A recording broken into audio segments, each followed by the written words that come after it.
Soon, spring will begin. We can already start to see the beginnings in the mild days and the blooming daffodils. To Wiccans, this time is known as Ostara, in honor of the Anglo-Saxon goddess Ostara. Ostara corresponds with the date of the vernal equinox. This year, spring begins on March 20th. Mirroring the new life and fertility all around us, green is the color of the season, and eggs, bunnies, chicks, and flowers are used as symbols. Ostara is for new beginnings, which is why many people use the warm days to clean house after a cold winter. This is not only a time to honor Ostara, but a time to honor any aspect of the young god and the maiden goddess. Divinely feminine?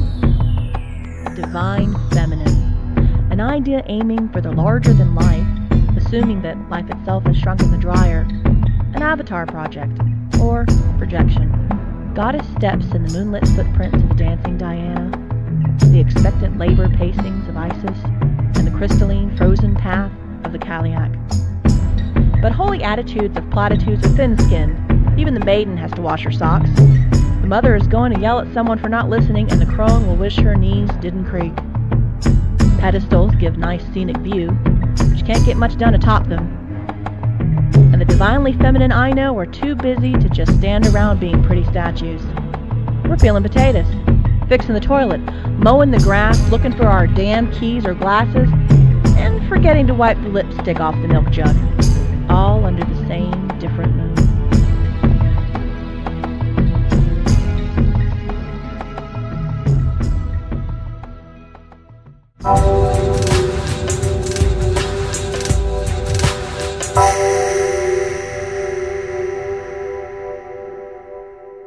Interested in pagan-friendly and metaphysical websites? Let's take a look around the web.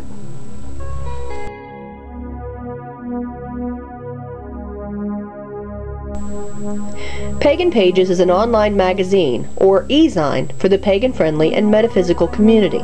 The site has been around for a little over 3 years now, and is ran by wife and husband team Jan and Ben Wright. PaganPages.org is a free publication. However, to help supplement the upkeep of the site, they have an Etsy shop located at paganpagesorg.etsy.com, where beautiful items made by Jan herself are available at very reasonable prices. All proceeds from the shop are then filtered back into the upkeep of the website. The site publishes on a monthly basis, their goal being to teach in hopes of acceptance, and to assist fellow pagans and pagan curious on their chosen paths in the craft. When writing about the website, co-owner Jen says, "Our home is open to everyone, no matter what faith they hold dear. We not only want to teach pagans, but non-pagans as well, in order to educate on our ways and banish the horrible myths that abound. More importantly, as well as being a place of learning, we are a close group of friends and consider each other as family." The topics range from the mundane to the technical, always in good faith and in some way educational. Some topics of discussion of the month of Ostara include sacred sites, paranormal activities, spell and energy work, and even different tarot cards and their meanings. Not all of their writers are professional by any means, and they do accept submissions from absolutely anyone, so if you have something to say, let paganpages.org be your soapbox. If you're interested in submissions to Pagan Pages or have any further questions or comments, you can hit their website or just contact them at comments@paganpages.org. Have you ever wondered why eggs and bunnies are associated with Ostara? That's because Ostara marks the beginnings of spring and is symbolic of the new beginnings and fertility. And what represents fertility more than eggs and rabbits? Come on, think about it. Welcome to Craft Corner with Professor Fluffy Cuddlekins. Oh, hello.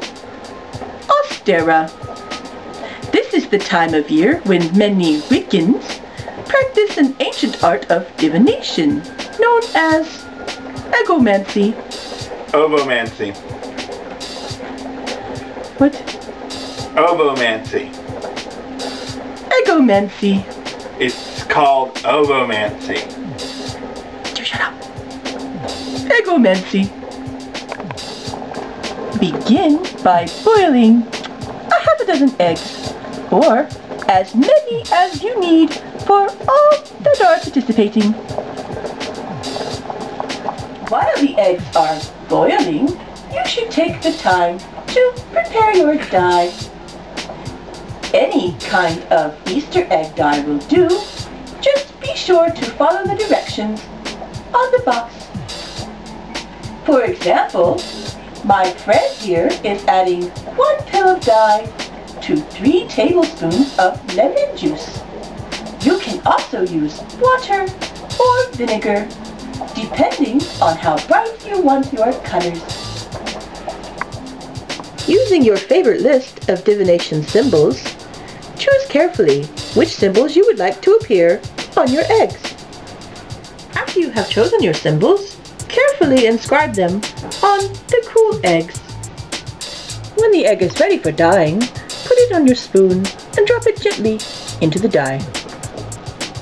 You will see that as the dye dyes the eggs, the crayon part washes away. If everyone selects their own egg before dyeing, then you can dye the egg and the room that appears can be used for eggomancy. Ovomancy. Eggomancy.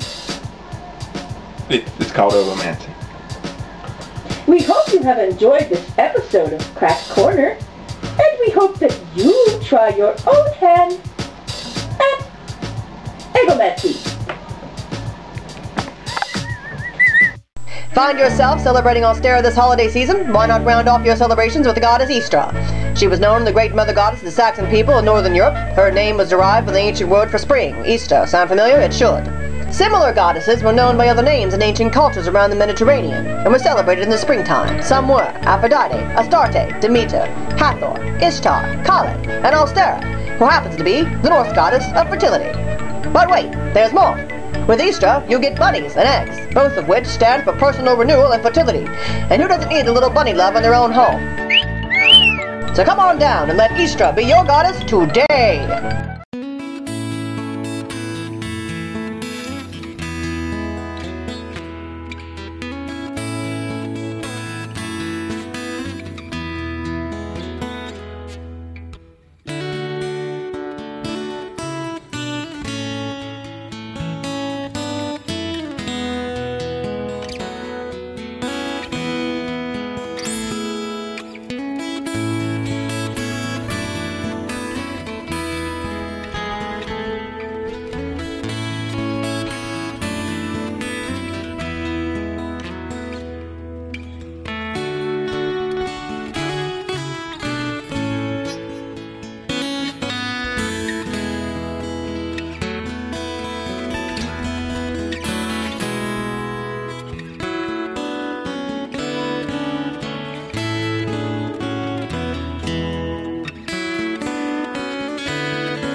Episode, I think.